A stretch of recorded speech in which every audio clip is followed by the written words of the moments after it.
오늘 이 시간 누리게 주신 말씀 보겠습니다. 오늘은 고린도전서 13장 9절부터 12절 말씀 가지고 사랑은 완전합니다 라는 제목으로 같이 은혜를 나누기 원합니다. 하나님 귀한 주의를 주시고 함께 예배하도록 인도하시는 감사함 드립니다. 이 시간 하늘로부터 임하는 은혜와 역사를 부어 주시옵소서. 이 사랑의 말씀이 우리의 심령 가운데 새겨지게 인도하여 주시고 우리가 어디를 가든지 무엇을 하든지 이 하나님의 사랑을 잘 나타내고 증거하는 우리 사람들 될 수 있도록 인도하여 주시옵소서. 부족한 점을 감춰주시고 하나님의 영광만이 드러나게 인도하여 주시옵소서. 예수님의 이름으로 기도합니다. 아멘. 은혜로운 예배의 자리, 영원하신 하나님을 찬양하는 예배의 자리에 오신 여러분 주님의 이름으로 환영합니다. 아멘. 저는 말씀을 준비하면서도 그렇지만 또 생각을 좀 했어요. 저희 어린 시절을 한번 생각을 했습니다. 사실 제가 어렸을 때 저는 생각하는데 참 보람된 일이 무엇일까 한번 생각을 했던 적이 있습니다. 보람된 일. 왜냐하면 보람된 일, 어린 생각에 보람된 일이라고 한다면 아마 착하고 선한 일일 것이다 라고 막연하게 생각을 했었죠. 그리고 이렇게 착하고 선한 일들이 오래 남지 않을까 이렇게 한번 생각을 해봤던 적이 있습니다. 오래 남는다, 즉 영원토록 남는다라는 거예요. 그러다 보니까 이제 생각을 하는 거죠. 나쁜 것, 이기적인 것, 욕심을 부리는 것보다는 그래도 선하고 착하고 보람되고 다른 사람을 위한 것들이 오래 남지 않을까 이렇게 생각을 했습니다. 사실 그렇지 않은가요? 그런데 제가 하나님을 알게 된 후에 예수 그리스도의 십자가를 알게 된 후에 저의 생각이 완전히 바뀌었습니다. 이 세상에 영원한 것이 없다는 것을 깨달았기 때문에 그렇습니다. 지난 시간에도 말씀드린 바와 같이 보십시오. 예언도 때가 되면 패하게 됩니다. 또 방언도 그치게 되죠. 그 다음에 지식도 이 세상에서만 쓸모가 있습니다. 영원한 것이 없습니다. 즉 이 세상의 것들은 영원하지 않습니다. 그러나 여러분 우리의 하나님은 영원하신 분입니다. 아멘. 예수님의 그 사랑이 바로 영원한 사랑이다라고 하는 겁니다. 내 안에 계신 성령님께서 약속해 주셨습니다. 내가 너희를 결코 영원히 떠나지 않을 것이다 라고 약속해 주셨습니다. 때문에 우리 안에 계신 성령님은 결코 우리를 떠나지 않습니다. 성부, 성자, 성령 하나님께서 영원하신 분이다 라고 하는 이 사실을 여러분 믿으십니까? 아멘. 그렇습니다. 하나님은 영원하신 분입니다. 그렇다면 우리가 지금 드리는 이 예배는 영원하신 하나님께 영광을 올려드리는 놀라운 것입니다. 가장 보람되고 아름다운 것입니다. 때문에 우리가 매주마다 이렇게 예배를 소중하게 드리는 것들, 이 예배를 소중하게 여기는 우리가 되기를 소원합니다. 예배를 늘 마음에 품으십시오. 늘 마음속에 예배를 갈망하십시오.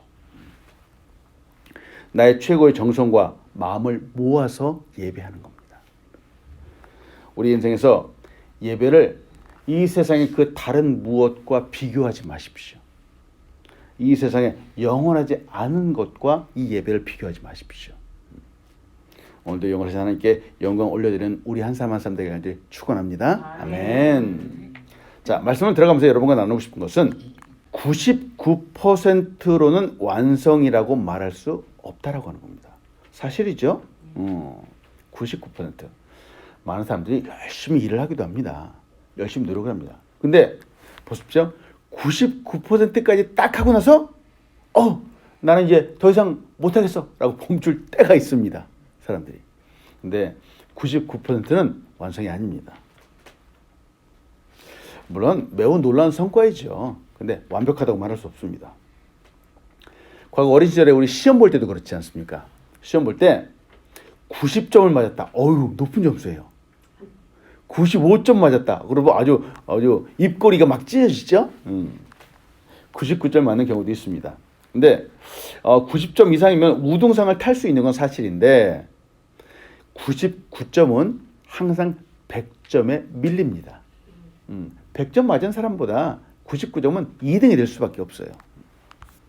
제가 그랬거든요. 초등학교 때는 제가 그래도 조금 공부를 했어요. 네, 대학교 때는 사실 더 잘했어요. 초등학교 때도 한 번 열심히 공부를 해가지고 딱 시험 봤는데 반에서 제가 2등을 한 거예요. 제가 초등학교 때는 반에 아이들이 60명이 넘었습니다. 60명 건 2등했어. 잘한 거죠. 조금만 더 하면 이제 할 수 있었는데 세상에 딱 1등짜리가 딱 나온 거예요. 1등짜리가 딱 나와서 제가 그냥 2등이 될 수밖에 없었어요. 아유, 마음에 얼마나 안타까운지 말이죠. 보십시오. 2등은 즉 99%는 1등에 밀릴 수밖에 없는 거예요. 밀릴 수밖에 없는 거예요. 세상의 일들이 사실 그렇죠. 자, 우리는 지금 고린도전서의 말씀을 나누고 있어요. 사랑에 대해서 나누고 있는데, 제가 앞에서 말씀드렸죠. 고린도 교회가 배경입니다. 고린도 교회는 하나님께서 참 많은 은사를 주셨습니다. 은사를 주셔서 이걸 토대로 해서 전도하고 부흥하고 발전하라라고 하는 하나님의 선물을 주셨습니다. 그런데 고린도 교회를 한마디로 말하면은 보십시오. 받기는 많이 받았는데 갖고 있기는 많이 갖고 있는데 부족한 교회라는 겁니다. 한없이 부족한 교회라는 겁니다. 아무것도 아닌 교회가 되었습니다. 왜? 다른 은사들에 관심도 갖고 또 추구하기도 했지만 정작 고린도 교회가 한 가지 중요한 핵심, 사랑에는 무관심했습니다. 이게 문제입니다. 이게 사랑에는 무관심했죠. 자, 우리가 잘 알고 있는 고린도서 13장 1절 3절이에요. 우리 1절로 3절 우리 다 같이 한 목소리 읽어보겠습니다. 시작. 내가 사람의 방언과 천사의 말을 할지라도 사랑이 없으면 소리나는 구리와 울리는 꽹과리가 되고, 내가 예언하는 능력이 있어 모든 비밀과 모든 지식을 알고 또 산을 옮길 만한 모든 믿음이 있을지라도 사랑이 없으면 내가 아무것도 아니요. 내가 내게 있는 모든 것으로 구제하고 또 내 몸을 불사르게 내 줄지라도 사랑이 없으면 내게 아무 유익이 없느니라. 아멘. 우리가 그동안에 보았던 말씀이에요. 자, 보세요. 제가 색깔로 표시를 했어요. 사랑이 없으면. 자, 앞부분에 정말 많은 것들, 좋은 것들이 있어요. 좋은 것들이 있는데 한 가지 조건. 사랑이 없으면 어떻게 된다고요? 소리나는 구리가 되고 울리는 꽹과리가 된답니다. 또 사랑이 없으면 아무것도 아닌 것이 된답니다. 그렇죠? 사랑이 없으면 아무 유익도 없답니다. 그러니 사랑이 중요하지 않을 수가 없는 겁니다. 교회에서 공동체에서 사랑이 빠지면 아무것도 아닙니다. 미안합니다. 화려한 건물 혹은 수천 명의 사람이라도 그 가운데 사랑이 없으면 주님이 보실 때는 너는 아무것도 아니다 라고 말씀하실 수밖에 없다라고 하는 겁니다. 그래서 우리가 매 주마다 이 사랑을 이야기하고 있는 겁니다. 우리는 많이 모이지 않았습니다. 그런데 이 가운데 사랑이 있다면 하나님 보실 때 어떨까요? 여기만큼 귀한 것이 없는 겁니다. 아멘. 아멘. 자, 고린도 교회가 실질적으로 교회 가운데 사랑이 없었던 것처럼 오늘날 우리가 사는 이 시대에도 많은 교회들이 참 사랑을 말한다고 하지만 참 사랑을 잘 보여주지 못하기도 합니다. 교회 성장도 아까도 말씀드렸죠. 혹시 사랑이 없으면 아무 소용이 없습니다. 누군가 유명해지는 것도 혹 부유해지는 것도 사랑이 없으면 아무 쓸모가 없습니다. 어떤 큰 재능, 은사, 능력이 있다고 하더라도 사랑이 없으면 아무 유익이 없는 겁니다. 사랑이 없다면 모든 것이 다 헛것이 됩니다. 사실 저는 이 말씀을 보면서 가장 안타까운 사람이 문득 생각이 났습니다. 누가 가장 안타까울까? 바로 저 자신이에요. 저 자신이에요. 제가 우리 성도님들 우리 서로 사랑합시다 라고 이렇게 얘기를 하지만 저 역시 저의 안에 사랑이 한없이 부족하다라고 하는 사실을 보게 됩니다. 참 많이 부족합니다. 그래서인지 저는 자주 저 자신을 돌아보면서 깜짝깜짝 놀랍니다. 사람들이 놀라는 경우들이 있어요. 어떨 때 놀라느냐? 자기가 공주병일 때 놀라는 거예요. 왜냐? 공주병일 때 딱 거울을 보면서 어머 이렇게 예쁜 사람이 있어? 그래서 깜짝 놀라는 거예요. 이게 공주병이에요. 자, 근데 저는 공주병이 아니라 저 죄를 들어보면서 아이고 내가 참 내 안에 사랑이 없구나. 그리고 깜짝 놀라는 겁니다. 제가 생각하죠. 내가 사랑을 노래하면서 참 내가 사랑이 이렇게 많이 부족한가? 내가 때때로 이렇게 차가운 사람이기도 했었나? 그리고 깜짝 놀라는 거죠. 자, 그런데 그럼에도 불구하고 한 가지 소망을 갖는 것은 제가 이전과는 그래도 많이 달라졌더라고요. 하나님을 알고 나서부터 예수 그리스도의 십자가를 알고 나서부터 이전과는 다르게 그 사랑을 하려고 노력하는 저의 모습을 보게 되었습니다. 물론 온전히 사랑할 수 없겠죠. 그런데 이전과는 다르게 사랑하는 모습으로 조금씩 변화되어 가는 것입니다. 여러분 이게 중요합니다. 교회는 물론 사랑이 많아야 되겠지만 사랑이 많게 되기 위해서 계속 추구해 가는 것이 중요합니다. 아멘. 오늘도 사랑을 조금씩 채워가는 우리가 되길 간절히 축원합니다. 아멘. 참 이상하죠. 어떤 분은 수백 번, 수천 번의 사랑의 이야기, 예수 그리스도의 십자가의 이야기를 듣고 알고 있는데 그럼에도 불구하고 여전히 과거의 나쁜 습관들을 변화시키지 않는 분들이 있습니다. 고린도 교회의 모습처럼 말이죠.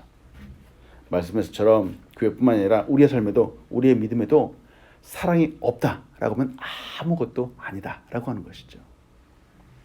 그러면 여러분과 나누고 싶은 첫 번째는 온전한 것이 올 때에 바로 100%가 완성된다라고 하는 겁니다. 우리는 노력한다고 하지만 우리는 완전할 수 없습니다. 오늘 말씀처럼 지금도 모든 것들이 부분적으로 이루어집니다. 부분적으로. 고린도서 13장 9절로 10절입니다. 우리는 부분적으로 알고 부분적으로 예언하니 온전한 것이 올 때는 부분적으로 하던 것이 폐하리라 라고 말하죠. 지난 시간에 보았습니다. 예언, 방언, 지식 참 놀라운 것들이 많이 있지만 역시나 부분적입니다. 부분적입니다. 성경은 여기서 우리가 부분적으로 안다라고 이야기를 하죠. 부분적으로 예언한다라고 말합니다. 이 부분적인 것이 과연 무엇일까라는 거죠. 자, 이 부분적인 것들이 먼저 보고 싶은 건 폐해지는 순간이 오는데 언제 폐해지는가? 바로 온전한 것이 올 때 폐해진다라고 하는 겁니다. 여기서 온전한 것은 무엇일까? 바로 사랑입니다. 사랑입니다. 예수 그리스도입니다. 다시 오실 예수 그리스도입니다. 마침내 이 땅 가운데 이루어지게 될 하나님의 나라입니다. 아멘. 그 나라는 예수 그리스도의 사랑, 온전한 사랑, 완전하신 사랑으로 가득하고 다스려지는 나라입니다. 앞으로 우리는 이러한 나라 가운데 살게 될 것입니다. 아멘. 그렇다면은 이 부분적이라고 하는 이 뜻은 온전한 것이 오기 이전에 모든 것을 말하는 겁니다. 모든 것. 즉 모든 것이 다 부분적입니다. 이 세상을 살아가는 모든 것이 다 부분적입니다. 완전하지 않습니다. 한 가지 예화를 드려요. 어느 대학에서 수학을 전공한 학생이 있었습니다. 이 학생이 얼마나 수학을 잘했는지 주변에서 아주 꽤 잘한다라고 하는 칭찬을 듣기도 했고 심지어 천재이다라고 하는 소리를 듣기까지 했습니다. 아주 의기양양했죠. 그러던 어느 날 이 학생이 카페에서 한 노신사를 만났습니다. 할아버지를 만났죠. 근데 이상하게 대화가 통하는 거예요. 수학에 대한 이야기를 막 나누게 됩니다. 이 신사가 이제 학생에게 물어보았습니다. 자네는 이 수학을 어느 정도까지 공부를 했는가라고 물었습니다. 그래서 이 학생이 의기양양하게 대답을 하는 겁니다. 저는 수학을 정복했습니다. 이렇게 얘기를 하는 겁니다. 당당하게. 그러면 이제 학생이 노신사에게 물어보는 겁니다. 선생님은 수학을 어느 정도까지 공부하셨습니까? 라고 물어봤습니다. 이 노신사가 조용하고 차분하게 이렇게 대답을 했습니다. 나는 겨우 수학에 대해서 이해하기 시작했을 뿐이네 라고 이렇게 얘기를 했습니다. 전 겸손하게 대답을 했죠. 그런데 이상한 겁니다.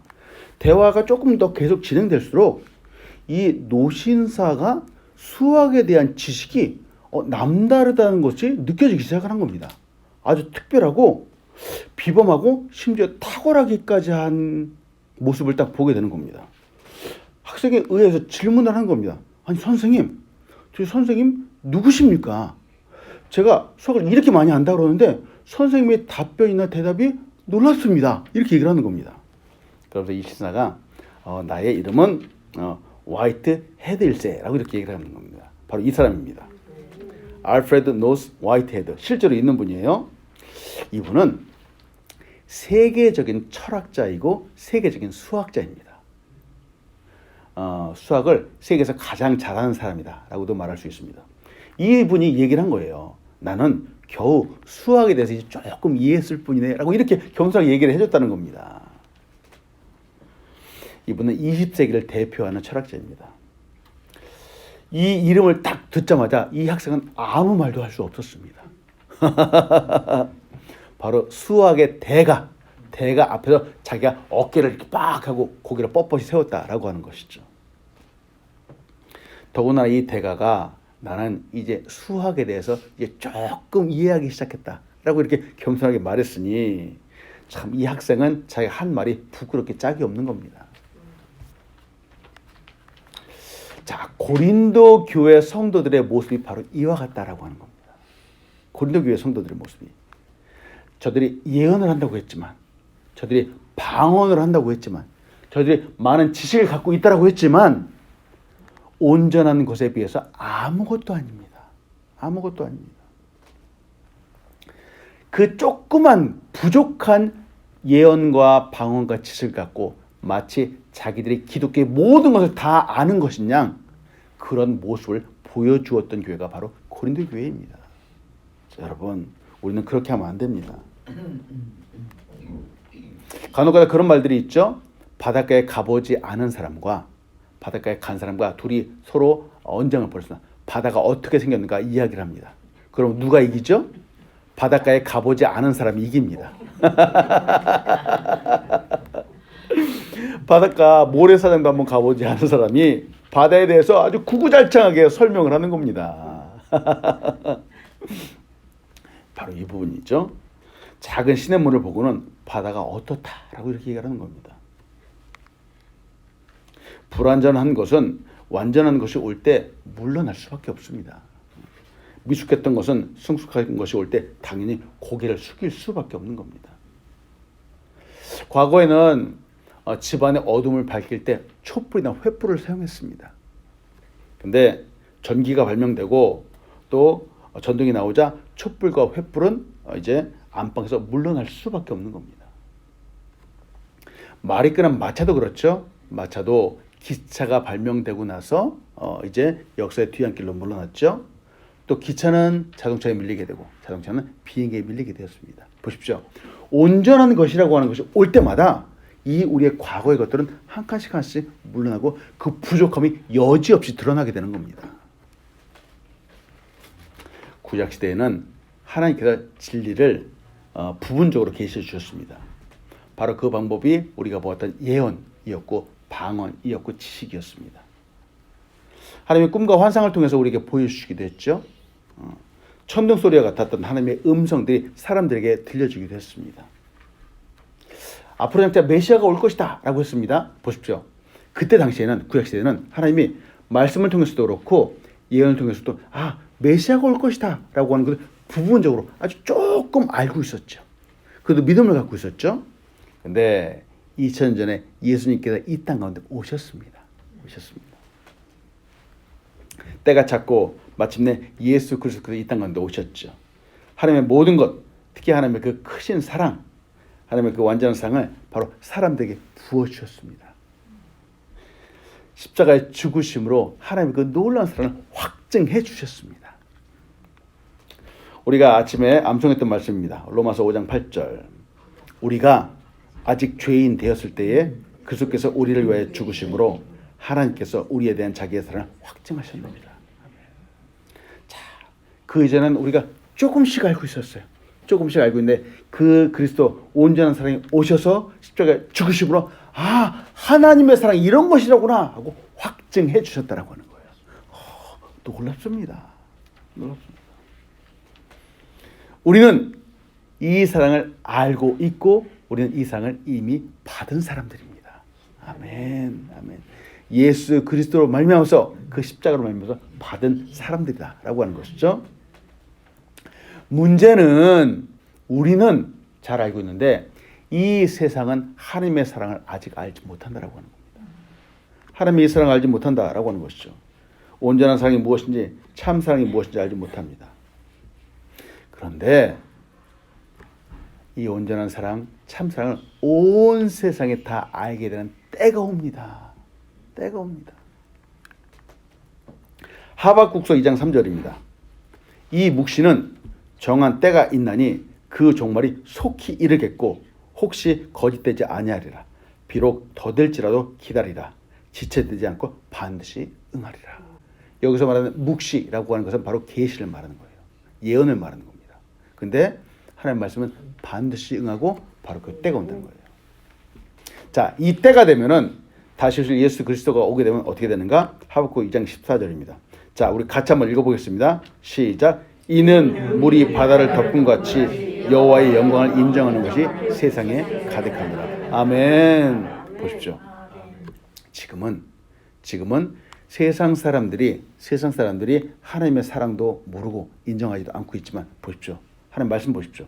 그때는 여호와의 영광을 인정하는 것이 온 세상에 가득할 것이라고 말합니다. 아멘. 그때는 하나님을 알지 못하는 사람이 없고 예수님을 주로 고백하지 않는 사람이 없을 것입니다. 네, 문제는 이미 이렇게 되면은 늦는다라고 하는 거예요. 그래서 우리가 전도해야 되는 겁니다. 하나님의 정하신 때가 있습니다. 예언의 때가 있습니다. 반드시 이루어지는 때가 있죠. 이때 지식이 완성이 됩니다. 14절에서 여호와의 영광을 인정하는 것, 바로 하나님을 아는 지식을 말합니다. 하나님만 이 지식이 온 세상 가운데 가득하게 될 것입니다. 네. 온전한 것이 올 때 그렇게 될 것입니다. 자, 그렇다면은 그리스도의 사랑이 옴으로 100% 완전하게 된다면은 이제는 우리는 과연 어떻게 해야 되는가? 두 번째, 부분적인 것을 사랑으로 완성해가는 삶을 살아야 됩니다. 우리는 알고 있습니다. 하나님의 사랑을 알고 있죠. 우리는 역시 부분적으로 알고 있죠. 지금도 예언하죠. 지금 우리에게 있는 부분적인 것은 무엇인지요? 열심을 낸다고 하지만 시스템이 참 부족합니다. 부분적이죠. 교회 조직도 그렇죠. 완벽하지 않습니다. 저는 우리 아우름 교회를 생각하면서 늘 소중하게 생각하는 부분이 있습니다. 앞으로 진행을 할 거예요. 앞으로 진행할 것이지만 우리 아우름 교회 제자 훈련도 할 겁니다. 그리고 전도하고 또 선교도 할 겁니다. 그리고 큐티도 하고 말씀 묵상도 할 것입니다. 지금 이제 주일날 이렇게 예배만 드리고 있지만 자, 앞으로 이런 모든 것들을 갖다가 하나씩 진행을 할 겁니다. 그런데 저는 압니다. 우리가 이렇게 제자 훈련도 하고 전도도 하고 선교도 하고 큐티 말씀 묵상도 하지만 철저하게 준비한다고 하지만 여전히 부족할 것이라는 것을 저는 압니다. 왜 그럴까? 그럼에도 불구하고 이런 핵심 가치들은 주님 오시는 날까지 흔들리지 않고 여전히 붙잡고 갈 것입니다. 한 가지 생각하는 것은 부족하다라고 해서 틀린 것은 아니다라고 하는 겁니다. 말씀을 비춰보면은 주님의 마음에 비춰보면은 여전히 우리는 부족한 것 투성이일 겁니다. 그러나 이렇게 부분적이고 부족한 것들이 완전하게 되는 때가 있을 겁니다. 그때가 언제니까 바로 사랑의 줄로 하나로 묶을 때입니다. 자, 우리가 제자 훈련하고 큐티하고 말씀 묵상한다고 그러는데, 자, 사랑을 바탕으로 하지 않으면은 여전히 부족한 것 투성이라고 하는 겁니다. 제자 훈련을 하는데 그 안에 사랑이 있어야 됩니다. 사랑이 빠진 제자 훈련이 되었기 때문에 다른 사람들이 어떤 오류들이 벌어지는가? 제자 훈련을 받은 사람들인데 사람들을 함부로 비판하는 겁니다. 그러면 안 됩니다. 전도하고 선교를 해야 되는데 그 중심에 사랑이 있어야 됩니다. 큐티 말씀 묵상하는데 바로 사랑의 눈으로 말씀 묵상을 보아야 됩니다. 하나님의 관점으로 보아야 됩니다.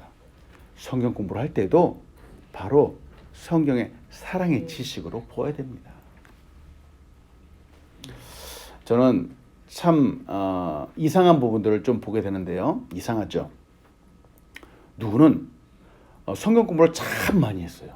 성경에 대해서 참 많은 지식을 갖고 있는 분이 있습니다. 선지자 이름들도 다 알고 뭐 예수님이 행하신 기적들도 다 압니다.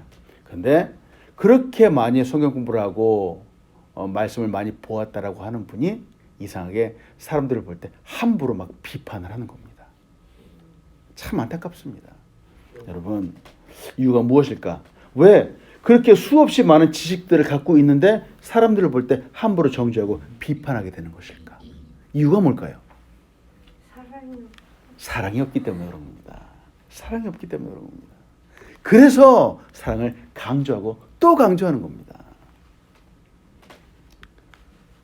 모든 훈련에 사랑이 있어야지 이 훈련에 진짜 참다운 아름다운 결과들이 나타나게 되는 겁니다. 모든 공부에 사랑이 있어야지 공부할 때 내 지식이 아니라 바로 사랑의 공부를 하게 되는 것입니다. 큐티만 열심히 잘한다고 해서 성령 충만하지 않습니다. 바로 사랑의 말씀으로, 사랑으로 말씀을 보아야 되는 겁니다.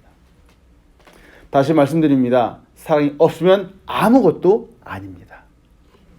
말씀 볼 때, 공부할 때, 말씀을 들을 때 사랑으로 묶어서 사랑의 지식으로, 사랑의 인격으로 우리의 삶 가운데 사랑이 가득하게 나타나게 간절히 소원합니다. 아멘. 교회를 다닌다고, 교회만 다닌다고 그리스도인이 아니겠죠? 맞아요. 사랑의 모습, 사랑의 행동이 나타나야지 비로소 그때야 진정한 그리스도인이 될 수 있는 겁니다. 바로 어린아이의 모습을 버리는 겁니다. 고린도서 13장 11절로 12절은 이렇게 말합니다. 내가 어렸을 때에는 말하는 것이 어린아이와 같고 깨닫는 것이 어린아이와 같고 생각하는 것이 어린아이와 같다가 장성한 사람이 되어서는 어린아이의 일을 버렸노라. 우리가 지금은 거울로 보는 것 같이 희미하나 그때는 얼굴과 얼굴을 대하여 볼 것이요 지금은 내가 부분적으로 아나 그때는 주께서 나를 아신 것 같이 내가 온전히 알리라. 아멘. 어렸을 때 어린아이와 어른은 다릅니다. 마찬가지로 사랑을 아는 사람과 사랑을 경험한 사람, 실전한 사람은 다르게 됐죠. 자, 말씀 마칩니다. 예수 그리스도의 사랑으로 완전한 사랑을 이루는 우리 한 사람 한 사람들에게 간절히 축원합니다. 먼저는 우리가 이 사랑을 잘 알아야 됩니다. 경험해야 됩니다. 사랑을 충분히 받아야 됩니다. 이 사랑을 맛보아야 됩니다. 이렇게 사랑을 경험해야 비로소 이것이 아가페 사랑이다라는 것을 알게 되고 이 사랑을 바탕으로 우리가 사랑할 수 있는 겁니다. 현대인들의 지금 우리가 살아가는 이 시대에 가장 큰 질병 중에 하나가 바로 우울증입니다. 우울증. 그 원인은 여러 가지가 있겠죠. 뭐 스트레스도 있고 운동 부족, 뭐 박탈감, 절망감 이런 것들 때문에 우울증, 마음의 병이 생깁니다. 우울증이라고 하면은 약으로 어느 정도 치료가 되겠지만 온전한 치료가 되지 않습니다. 이 우울증을 온전하게 치료하는 것은 바로 사랑입니다. 칼 맨닝거라는 분이 이렇게 얘기를 했어요. 현대인의 모든 정신적 질병의 근본 치유책은 사랑밖에 없습니다. 라고 말합니다. 때문에 여러분, 사랑, 하나님의 사랑, 이 온전한 사랑이 바로 우리의 삶도 치유하고 우리 주변에 있는 사람들의 삶도 치유하게 되는 것이죠. 우리가 바로 설 수 있도록 우리에게 힘주는 사랑은 바로 십자가의 사랑입니다. 십자가의 사랑, 예수 그리스도의 사랑만이 우리에게 힘을 주죠. 때문에 십자가의 주님, 우리를 사랑하기까지 목숨을 준 주님을 오늘도 바라보는 우리가 되게 간절히 소원합니다. 이 사랑은 결코 없어지지 않습니다. 도리어 완벽하게 드러나게 될 것입니다. 찰스 킹슬리라고 하는 가족이 있습니다. 이 가족의 묘비, 무덤에 바로 이와 같은 글이 쓰여 있습니다. 우리는 사랑했습니다. 우리는 사랑하고 있습니다. 우리는 사랑할 것입니다. 이게 찰스 킹슬리라고 하는 사람의 무덤에 묘비에 쓰인 거예요. 자, 사랑했고 사랑하고 있고 사랑할 것이다라고 하는 것이. 자, 이것도 우리의 모토가 되길 간절히 소원합니다. 기독교 역사는 사랑의 역사입니다. 바로 십자가의 역사입니다. 사랑이 완전하다고 하니 여러분 믿으시기 바랍니다. 아멘. 이 사랑이 완전하기 때문에 바로 부족한 우리를 완전하게 세울 수 있는 것입니다. 우리를 완전하게 만들죠. 오늘도 이 사랑으로 온전해지며 완전한 사랑으로 우리 한 사람 한 사람 되길, 이 사랑을 잘 실천하는 우리가 되길 간절히 축원합니다. 아멘.